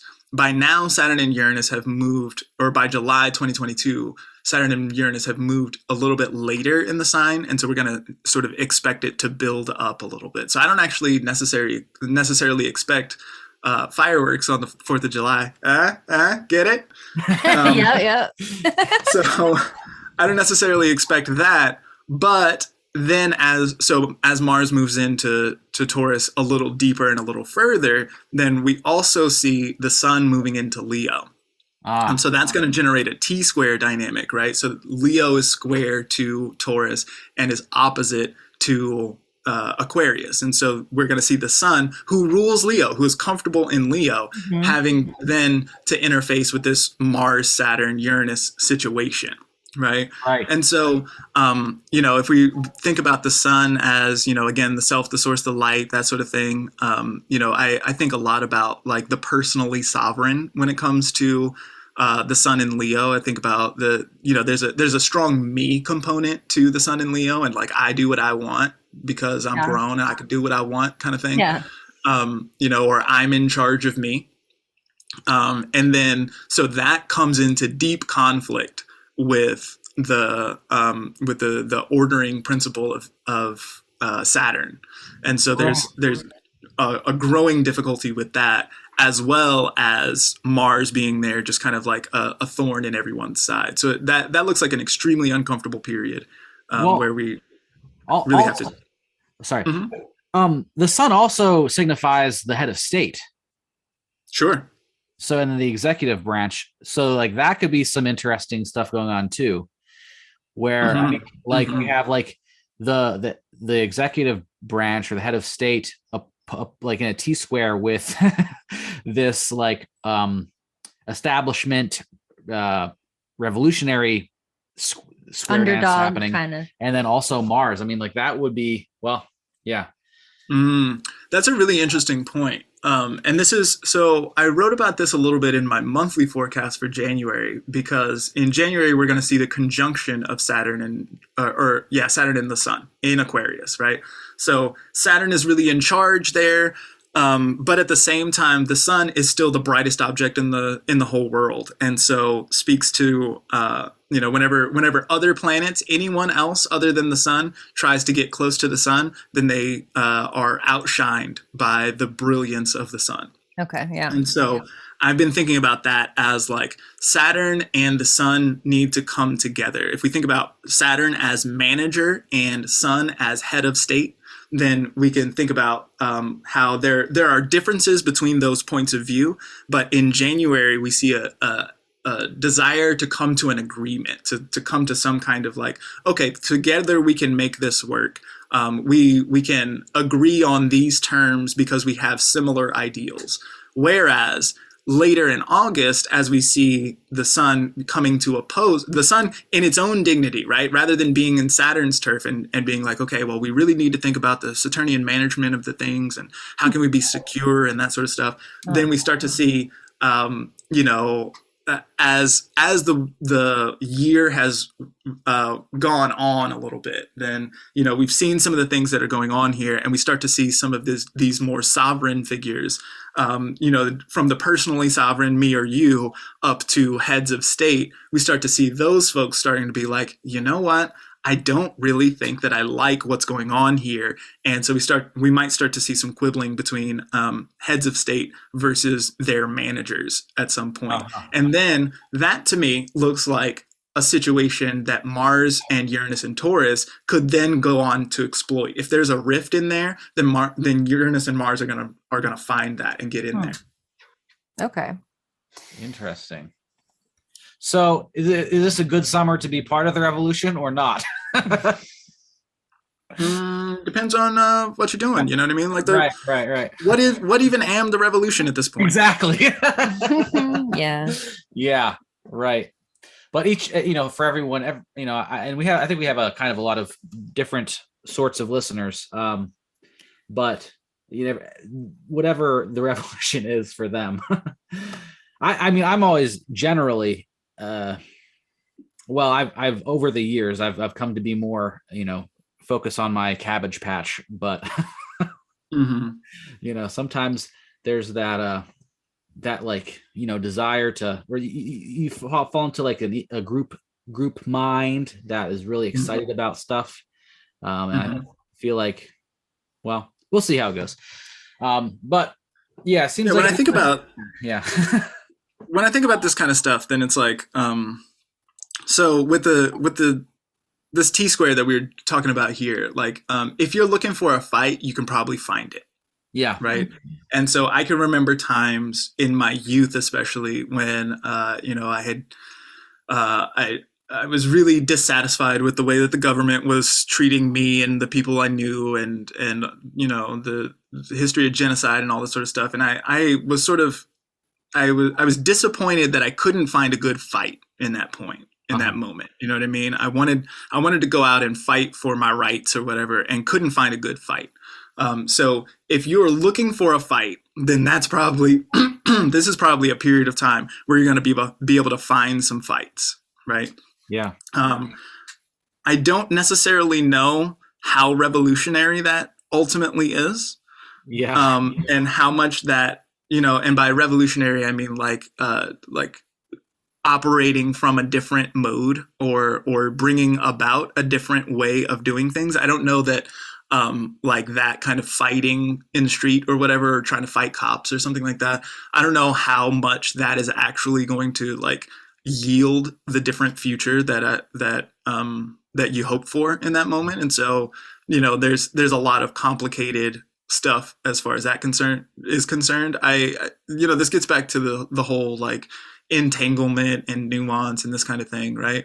And that's kind of how I feel about Jupiter and Pisces as well, is that like Jupiter and Pisces doesn't solve the problems that are created by the Saturn Uranus square. So there's tension and conflict and fighting that comes from that square. And for the most part, Jupiter and Pisces like isn't really paying attention to that shit. There's daydreaming going on here. There's arts. There's like, we're looking for meaning and this sort of stuff. It's like this idea of being as a way of sort of like, resisting or something like this. If there's stuff going on in the world that you don't like, then you can try to fight that stuff, but that ultimately tends to make it a little bit stronger, right? The way that, right. We see men's rights groups showing up and this kind of stuff, right? There's this like this fight against the patriarchy that sort of like goes on to spawn men's rights groups, and it's like, that's not what I meant. I didn't mean to make more enemies, right? Whereas, there's something about like this relational entanglement and maybe this idea that like, we don't, maybe the problem doesn't need to be solved, right? Yeah. Maybe solutionism is the problem in the first place. Maybe this isn't the kind of thing that I need to solve by putting my hands on it, right? Once we sort of realize that the world is a very big place, Jupiter and Pisces, especially conjunct Neptune, is very good for that. Is very good for realizing how big the world is in general, and then kind of like getting through some of those boundaries, right? So if there's a boundary between me and trees, like I speak English and they don't, right? But then Jupiter Neptune is going to be really good for sort of bridging that gap and being like, oh, okay, well, like in this journeying space or something like that, then maybe I really can listen to trees and hear what they have to say. And maybe they are doing things that I'm not necessarily paying attention to that will, in fact, save the world if the world needs saving or whatever, and it doesn't have to be me trying to put my grubby paws all over it. That's a really good way of putting it. Yeah. Yeah. And I think it's important to note that like if you're feeling stirrings of getting into a fight this summer, I mean, if you want to go for it, be my guest. But right. Like, and I'm not trying to say that it's not appropriate to fight people sometimes, right? Sometimes you got to punch a Nazi, and I'm not mad at that. Mm-hmm. But none of this is going to get resolved this year, at least. Right. There we go. You also mentioned the North Node being involved here in Taurus in August with Uranus nearby. And I'm just starting to try to figure out the nodes. And I'm wondering if you can elaborate on what the nodes represent and how they come into play here. Sure. Okay, so the nodes are not actual objects in the sky the way that Jupiter is an object, right? The nodes are mathematical points at which eclipses happen. So when there's a new moon or there's a full moon and it's close to one of the nodes, and close means like 13 or 17 degrees, it depends on who you're talking to, but it's close to one of the nodes, then that will generate an eclipse. And so quickly, an eclipse is when there's a new moon or a full moon, and we normally expect to see a bright object in the skies. In the case of a new moon, a solar eclipse, then the solar eclipse is when the sun is eclipsed, right? So the sun normally shines super brightly, and then the moon moves in front of it and casts a shadow. So instead of seeing bright sun, we get dark. And so that's an eclipse. Or the other way to do that is the full moon, which is when the moon is on the other side of the earth from the sun. And then the shadow of the earth goes across the moon. And so the moon is then eclipsed. And so those happen at predictable moments. And so the places where those happen are the north node and the south node, or the ascending node and the descending node. So the north node is thought of as a point of increase. It does more. It can be thought of as the head of the dragon. And so as we sort of think with that, then there's a lot of like hunger, and it's like insatiable. All it does is, because it's separated, the head and the tail are separated, right? And so the head of the dragon, all it wants to do is consume things. It wants to do more. It turns things up. It makes things happen in a really strong and noticeable way. Whereas the tail of the dragon, the north node is in Taurus for all of 2022. So that means that we're going to be seeing this north node ascending, increase, more greedy, hungry ghost kind of style around these Uranus and Taurus themes, right? And so every time we get a planet moving through Taurus, then we're going to get throughout the year, then we're going to get this kind of ascending situation going on with that. And as the sun goes through there, as well as we get the sun in Taurus, and that we're going to have some eclipses that happen at that time. Also, as the sun moves through Scorpio, which is opposite to Taurus, which is where the south node is, then we'll start to get eclipses during that time as well. South node is the tail of the dragon. So rather than doing more, we're doing less. All we're doing is evacuating, right? We're making things disappear. Eclipses are really good for making things disappear, right? That's what an eclipse is in the first place. It's really good for unexpected shadow dynamics to show up. And so this is really important because it's always kind of important, but this year in particular, that's going to be with Uranus. And so it's going to be strengthening and empowering to that Uranus, to that liberation principle, to that situation of like, we're not gonna take it, right? That's really strong under this kind of sky. And so and that's going to be really empowering on to whatever's in Taurus. So that's going to be really empowering to that Mars in there as well. Even though there are not going to be eclipses at that time, just Mars with the North Node is likely to be really strongly Mars and Taurus, really strongly like want to push, want to fuck shit up, that sort of stuff. Yeah. Okay. Does that answer your question? Oh yeah, that totally spells it out for me. Thank you. So the other thing about all of this is that it really depends on your chart too, like where these things are hitting. Like Uranus is in Taurus this year. So whatever house is Taurus in your chart is going to be hit with that Uranus and the Saturn, so just like, would you care to elaborate? So for instance, someone with like Taurus rising, how could this square and the stuff going on this year and the North Node being there, like how could that all affect somebody with a Taurus rising or with an Aquarius rising, for instance? Right. So the easiest way to do this is to make sure that we use a whole sign framework. So we're going to use, if you have Taurus rising, then all of Taurus is going to be your first house. And then Gemini, all of Gemini is going to be your second house, and so on throughout the zodiac, right? And so if you've got a Taurus rising chart, then this is going to be North Node in your first house, right? So we're going to expect more you to want to go on here, right? The first house is the area of the chart which is associated with you, with who you are as a person, your character, your sense of self. It's the thing that was rising on the eastern horizon. It's the thing that was coming up. It was ascending. It was rising.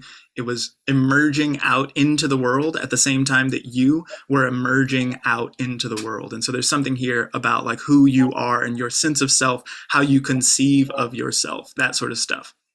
So with the North Node in that area and eclipses in that area, then we might, and especially with Uranus going through that area as well, then we might be seeing things like wild and unexpected changes in who I am as a person, how I decide that I want to be in the world and how I want to move in the world and operate and how I want to be seen by the world and all this sort of stuff. Is likely to go through some major and fairly unexpected changes. Uranus is pretty unexpected about the way that things happen here. Or, eclipses also speak to sudden changes and quick, because if we also think about the way that eclipses happen, it's like, it's daytime, and then suddenly it's dark and there are nighttime animals around, and the bats come out and crickets come out and so stuff like that. And then an hour later, we're like done, and we're back into daytime again, right? There's this kind of sudden component to it. And so these kind of sudden developments in doing more me, while at the same time, South Node in the 7th having to do with the other person, with relationships, partnerships, other people generally, especially one-on-one dynamics, that kind of thing. If you're doing client work or if you have business partners, if you have a marriage partner, any of that sort of stuff, we're going to be looking at doing less of that, less partnership, less of the other person and more me. We're looking at doing a big focus on me with that sort of stuff. And so what you can do is you can go through, that's a Taurus rising, right? But you can go through and be like, okay, well, where is Taurus relative to my rising sign? Maybe I have Cancer rising, and so I've got Taurus in the 11th, or maybe I've got Aquarius rising, and so I've got Taurus in the 4th, or, whatever it is. And so you can sort of mix and match your significations alongside your house topics. Yeah, cool. Yeah, I think it's just always interesting. What's important to note, where these planets are actually hitting the personal chart. Right, because we talk about these themes for, the country, the world, whatever, but there really are like specific things that will affect each individual differently too. Yeah, triggered. Yeah, and that's part of the when it gets into like really riding the waves of the time period, that the way that I experience and operate alongside Uranus and Taurus is going to be affected by, Bitcoin or whatever Uranus and Taurus significations you like, the price of beef. But then it's also going to be, you're more likely to really feel it resonating in your house topic area. Yeah, right. So, yeah. So then do you want to go back to August? Well, or did you have something else? Well, we're kind of, we've already been on for a long time. I think we should maybe talk about the Mars situation at the end of the year and to start moving towards wrapping it up. Yeah. So we're going to, yeah. So toward the end of the year, Mars moves into Gemini. So Gemini is the sign after Taurus. So we've got this Mars and Taurus doing the Saturn Uranus thing. And then after that, then Mars is going to move into Gemini. And then we're going to see a Mars retrograde in Gemini. And so whenever we've got a Mars retrograde is going to stay in Gemini the whole time. And so whenever we see that kind of thing happening, then it's like 7 months of Mars in the same sign. The last time we did this, it was in Aries. And so we had just like a whole lot of Mars in Aries for a really long time. That's what we're getting ready to do with Gemini. We're about to have Mars in Gemini for like 7 months through the beginning of 2023. There's just a whole bunch of Mars in Gemini at this time. So, we spoke about Uranus in Gemini earlier. This looks like it wants to maybe foreshadow some of that stuff. Especially if we've got all this like Pluto return stuff happening at the same time. Notably, Gemini and Capricorn don't make an aspect to one another. They are said to be averse or in a blind spot. And so we don't necessarily expect the Mars stuff to interact super hard with the Pluto stuff, but that Pluto stuff is more like background influence. It's just kind of ongoing throughout the year and through a period of years here.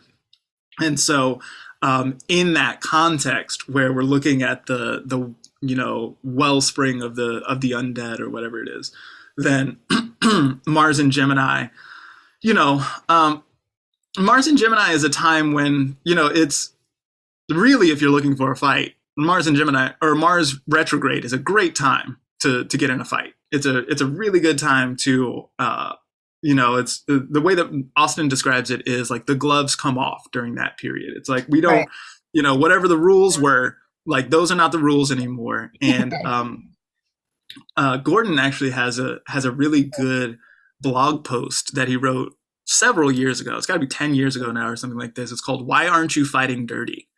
And I think that is a really good way of thinking with the Mars and Gemini, especially if we see a lot of sort of informational dynamics showing up here. The Mercury is really strongly configured to all of the stuff that's going on. We've got that Mercury with Pluto and with the nodes, and with Neptune a little later, and then with Pluto again later. Then this kind of like information or misinformation of misunderstandings, not really understanding what's going on. The intel is dicey a lot of the time here, right? And so if that is what's going on here, then the idea of narrative or story as an aggressive move or as weapon makes a lot of sense here. I'm thinking you said earlier about propaganda. Absolutely. That might come absolutely. Okay. Yeah. And so if we think about, you say the word propaganda and it's like, okay, well, so I need to be on guard against whatever MSNBC is spewing or whatever it is, whatever's coming out of your informational network, right?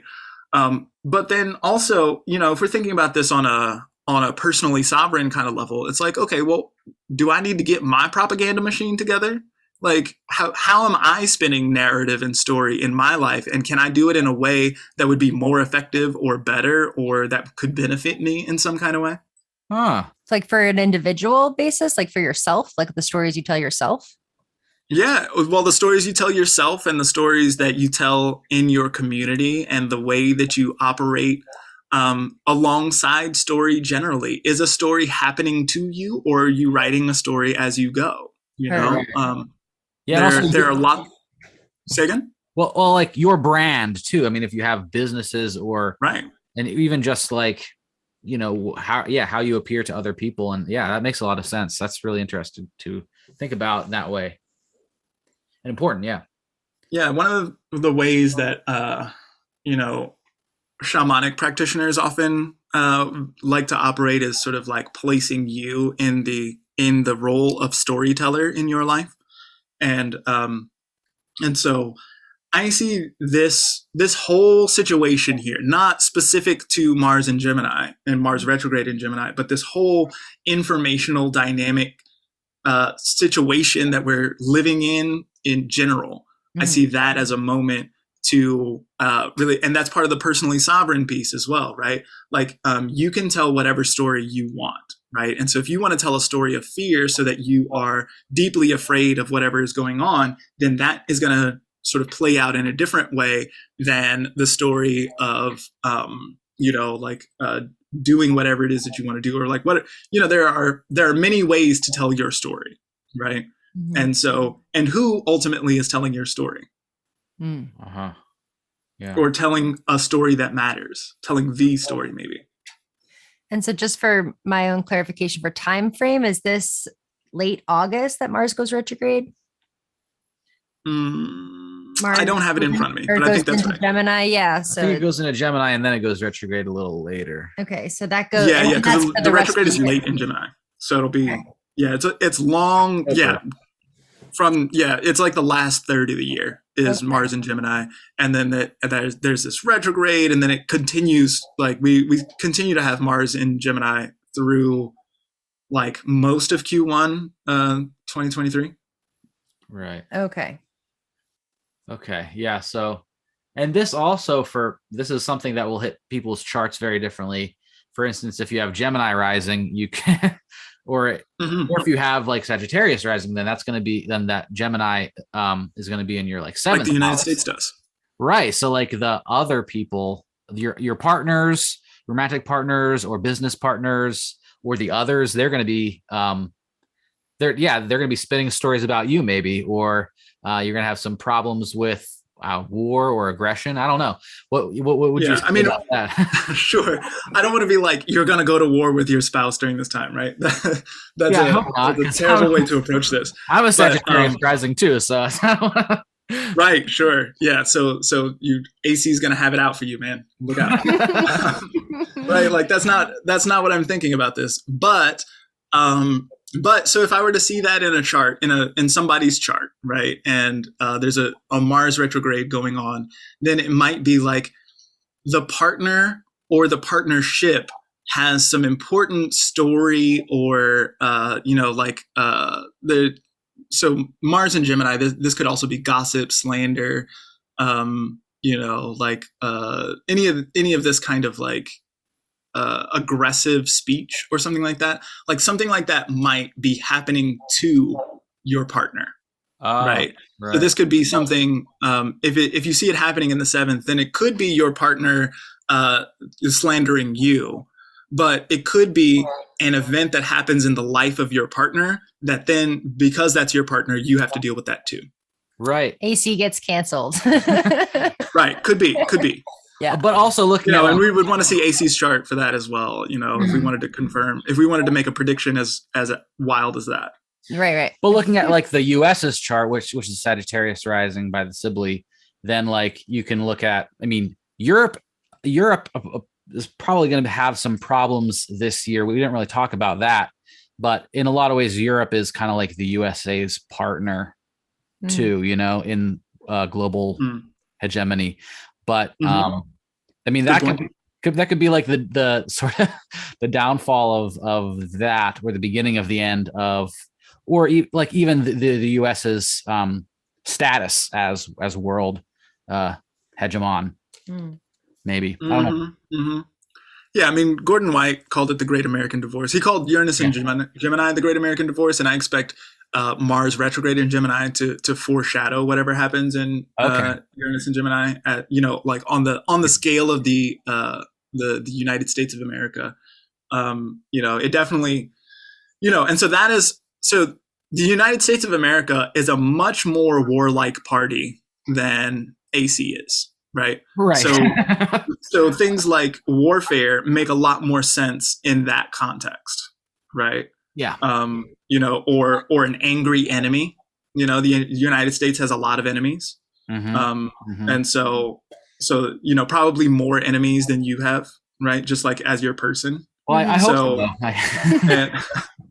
Yeah, and so and much more powerful enemies as well, right? And so we can see that kind of power taking place on a much grander scale than whatever would happen in the life of an individual.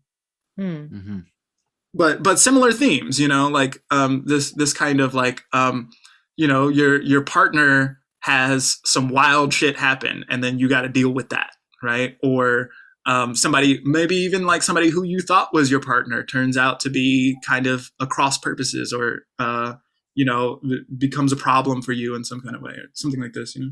Yeah, and maybe if there's interaction with your 12th house too, like secret enemies or witches or whatever. There's it's very complicated. You have to look at, it takes a long time just to look at any one person's chart. But that's an interesting way to, look at what that is triggering in your chart, and in the larger, the macrocosm too. So looking at this year, thinking back of what we've talked about so far, is there anything that we're like missing to have a bigger picture, or anything that you think our listeners should take away from this talk so far? Sure. Well, I'm really big on you got this, Yeah. Okay. So like we're at a moment in the world where we're coming off of 200 years of the other thing, and we're moving into 200 years of the next thing, right? We're 1 year into a 200-year cycle. And so we're not at a place where we're going to have a handle on it. You know what I mean? The air cycle looks like it doesn't want to be easily handled in the first place in the way that wind is, right? It's hard to get a handle on wind, right? But especially when you've only just realized that winds are blowing in the first place, right? We're only at the very beginning of this thing. And so there's going to be a lot of uncertainty. There's going to be a lot of confusion. There's going to be a lot of this kind of like, it reminds me of what I said before about like the divide between left and right and stuff like this. Like people are like, what, and people who thought that they were on the left are now on the right, or people who are on the right are now on the left. And it's like, does this even make sense anymore? Like, I don't even know what's happening here. Right. And so there's all of this like confusion that shows up here. Now, as someone who, we can think about Gordon White as being the crown prince of chaos magic, right? Like chaos is a good look for that kind of individual, right? You can, this is one of the things that Jupiter in Capricorn really, gave me something to think about. So Jupiter was in Capricorn at the time of the Saturn-Pluto conjunction. And so we had Saturn Pluto, and that turned into like all of 2020, whatever that was to you, then Saturn Pluto like was strongly involved in that. And Jupiter in Capricorn, so Jupiter is said to be depressed in that situation where Jupiter doesn't necessarily like being in Capricorn. But there's a sense of like making the best of a bad situation, or diamonds in the rough, or something like this. And so I was thinking about like structures crumbling, and the idea that like there's this kind of like chaotic, anything kind of goes a little bit, or like it's a little bit like wild westy. But then feeling really terrified about that, right? And being like, oh, but like I was supposed to get the picket fence, and it was, it like was supposed to be so good and easy, and like it was all supposed to make sense, and then it doesn't anymore. And so there's a lot of real terror that goes along with that, and many real tears were shed, have been shed, continue to be shed around that. And but one of the lessons of Jupiter in Capricorn is like, yo, if this building hadn't fall down, then we wouldn't have all these great bricks to work with now, right? And so, there's all this sort of recycling and repurposed stuff that can be, like as things fall, then it makes opportunities for new stuff to do. That was also the story of the South Node in Capricorn at that time. Kelly Surtees was talking about forest fires really poignantly before forest fires were like such a big deal. She was like talking about this idea of forest fires sort of making way for the undergrowth to have its moment, because there isn't so much shade anymore. And so there's this kind of making the best of a bad situation that I think is really salient. And so as there's chaos, as things are crumbling, as the promises falter, the promises that you've been hearing about since elementary school or whatever, as that stuff sort of falls by the wayside, then we can sort of step into a moment of like, okay, but now what is possible, right? Yeah. And so, and this is how I was feeling about at the beginning of the year with Venus in Capricorn, with the Mars and all this. It doesn't look super easy on the Venus, right? It doesn't look like a lot of hugging is going on during this time, right? But it does look like an opportunity to try something new, to experiment on your dreams, and and to really focus in your ideals, and think about your sort of like long-term, not just your long-term, like 20, 30, 40 years, right? We're talking about 7 generations down the line. Once I'm real dead, all the way dead, like what kind of world will I have created for the descendants, And so there's a real good opportunity. If you don't like the world that your ancestors generated for you, because it's full of like mountains of landfill and things like this, then there's a good opportunity to sort of change our direction here. And that kind of opportunity doesn't come without chaos. And so we can be grateful for the chaos that is evident during this time period. Hell yeah. Yeah, and I think that really brings this Jupiter in Pisces with Neptune thing as like a possible way of like dreaming big, dreaming that dream of 7 generations of what you really want in this life, of being able to imagine what you can create with the rubble. And having a good picture in your mind's eye is Yeah. invaluable. Yeah. Yeah, thinking about, what you just said, I was thinking about like the white picket fence analogy of like the American dream, and how I've seen over the past like decade or so that it's shifted from the white picket fence to like a tiny house or a van life, bus life scenario, because we can't afford the house and the white picket fence, but we can afford to like live on the road. Right. And And it might not be so bad. And it's not so bad. I've done it. Yeah.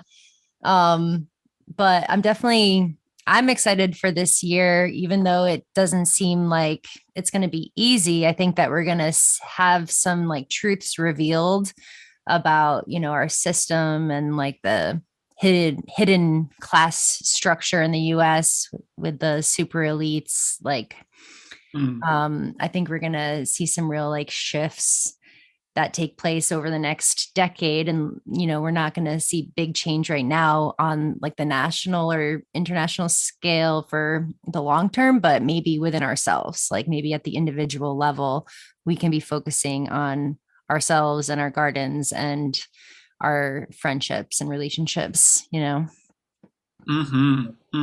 always think a lot about like, no matter what happens on the global scale, like they can't stop me from being dope. Yeah. Right. I'm going to be the shit no matter what. Yeah. 2022 is going to be the bomb for me. Yeah. Yeah. Totally. That's one of the nice things about, looking at the astrology is that you can make it fit. Like you can strategize for how to make it the bomb. Yeah, totally. Right. Yeah. And that's part of this, like the wrestler is important as the notes, right? As the Mars Saturn happens, and maybe you wait on your projects during that time, unless your project is to start a big fight, right? If you're running UFC, then Mars Saturn is great for you, right? Yeah. So, so launching your thing, and I would guess that UFC would have a whack fight under a Venus Jupiter Neptune conjunction in Pisces. You know what I mean? Like it would probably be boring on a UFC scale, right? Yeah. So think about the thing that you are trying to do, and don't. This gets back to like benefic and malefic, right? Don't think about benefic as good and malefic as bad. Think about the thing that you are trying to accomplish, and then choose appropriate skies for that. Yeah. Yeah. Right.